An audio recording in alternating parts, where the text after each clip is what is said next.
Vallcarca y els Penitents is a neighborhood famous for its grassroots struggle in the Gràcia district of Barcelona.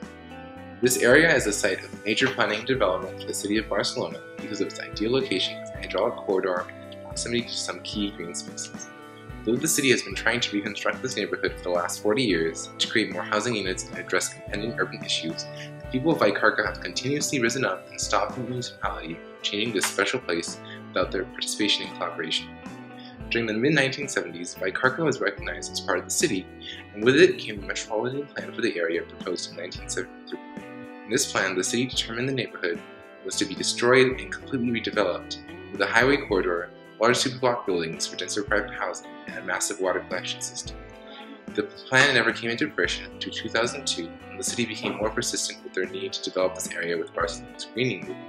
Because of strong opposition from the neighborhood, community activism, and the push for a participatory process, a collaborative design solution was created for the northeastern part of the neighborhood, a feat that took 10 years to accomplish.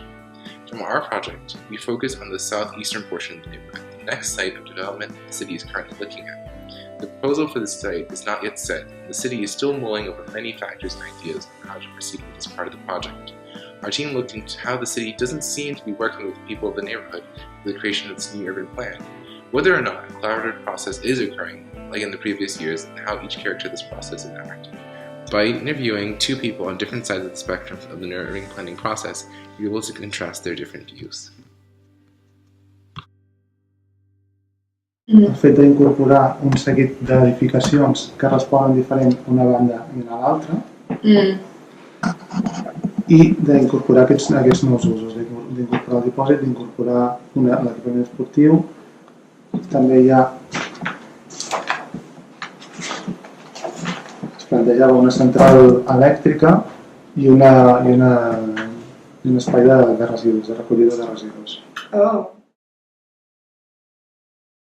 Porque you don't have a plan really yet for how it would look, because you're still talking and we're still talking. It's kind of secret. It's secret. Okay. So I can show you, but it's the thing is to this house it's very important for the neighborhood because of how it's built. It's from modernism, so the thing is to preserve it and make it visible, so kind of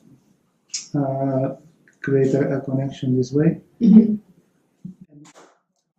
The thing is to connect these two streets, so there's not only this connection but many others. Mm-hmm. So we're working on connections that pass through the existing buildings. We're down here, they were talking about Las Ramblas and making a smaller area for the hydraulic tank, and keeping certain buildings again that are true to the heritage of the neighborhood and that are important to the neighbors. To keep some buildings? They were talking about the little bar this is totally new. And then they were saying, like, they were talking about the power plant is a part. Yeah, power plant. Potentially a stadium. Stadium. They said something about a stadium. That was in the original plan, at least. And what stadium? Like an exercise stadium, a soccer stadium, a football stadium. But here. No, down here. Here? Yeah, they're trying to. In Barcelona, the structure of the city council, it works separately between areas and districts. So we work on the city because we are from an area, but the district works on the communities. So to work together in order to know how they know better than us how the community works, what they want, what they need, and we're trying to answer that questions in a city language, on a bigger scale. Yeah. Okay, so then, in my opinion, the most important difference between this process and this one is here, the community led organization lead the process, the participatory process. Here is not possible, but still, but here there is no. Here the community are okay. I'm agree, and the technicians, the architects are leading the solution. I had never seen that they have done a participatory. There is no participatory That was process. my next. Estamos trabajando a muchos niveles, no solo de patrimonio, sino también social, Yeah. porque en Barcelona hay un grave problema de vivienda. Sí. Y hay mucha gente que se está viviendo fuera de Barcelona porque los precios de la vivienda en Barcelona están subiendo mucho. Yeah. Y son muchos debates cruzados que ahora mismo estamos trabajando en ellos.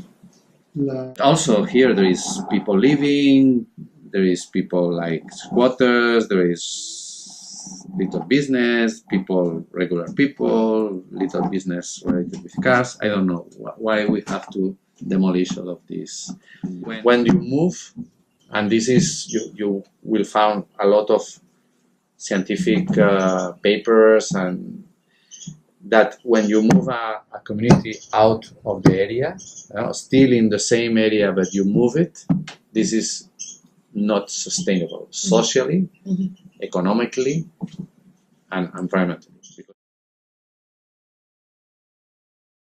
A process of deciding, like, how do you rank which buildings, you might get rid of or keep? How do you, who makes those decisions? And how? I just want to know how it not me. Yeah, I know. I'm just trying to find out how everything works. It's kind of a fight. Bueno, lo que hacemos es reunirnos en lo que llamamos mesas, son unas reuniones cada cierto tiempo, cada 2-3 meses, y otras mesas más técnicas cada mes para poner sobre la mesa todas estas demandas y todos juntos opinamos y al final llegamos a opiniones y a conclusiones. Like, how often do they talk to residents, or like the? For this part, they don't talk. They don't. No, I could know. I know perfectly because from 2000 probably 13, something like this, there is a Google groups of the neighborhood. I am in the new, and I have all of the different reports. I have access to all of the emails from the community-led organization and all of the conversation between them. Wow. And there is never discussion about that. But now I have seen that this technician says that we want to maintain this one. There is a little bit a new approach. Yeah. I have never heard about that. Really? Yes, this is very new for me. And yeah. Do you think you can still have this sustainability aspect, like you can redesign for sustainability, but you don't have to destroy it? I think so. You think so? The most interesting solution will be to start a participatory process here and to analyze in deep what could be the different solution.